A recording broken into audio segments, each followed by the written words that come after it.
times that the church gets described as a hospital, and I don't believe that the church should be described as a hospital. Like, yeah, we can function or have functions that are therapeutic, that are healing, that are restorative. However, the church is meant for the believers. It's not meant for the sick. It's meant for the well.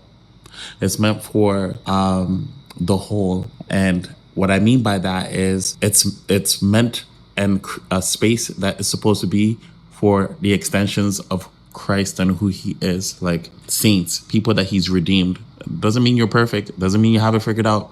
Doesn't mean you're walking perfectly and flawlessly. What it does mean is that you're a mature believer who knows that you can't do anything on your own accord, who knows that you can't do anything apart from Christ, right? But we're surrounded by so many different people with different walks of life, with different faith values and different beliefs and different ideology, that when we gather, sometimes it feels like there's friction.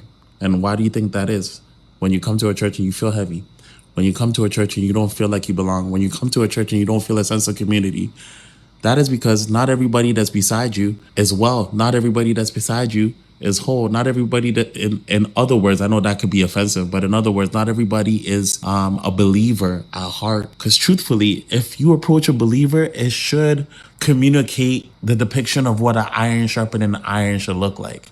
And iron sharpens iron is not always like everything is calm and collective. Sometimes it could be friction, or a lot of the times there's friction. A lot of the times there's like, I guess, things that ruffles your feathers, but it doesn't push you away. Rather, it develops you and sharpens you. You know, when I bring wisdom to the table with somebody who's wise, you get wiser. That's a proverb.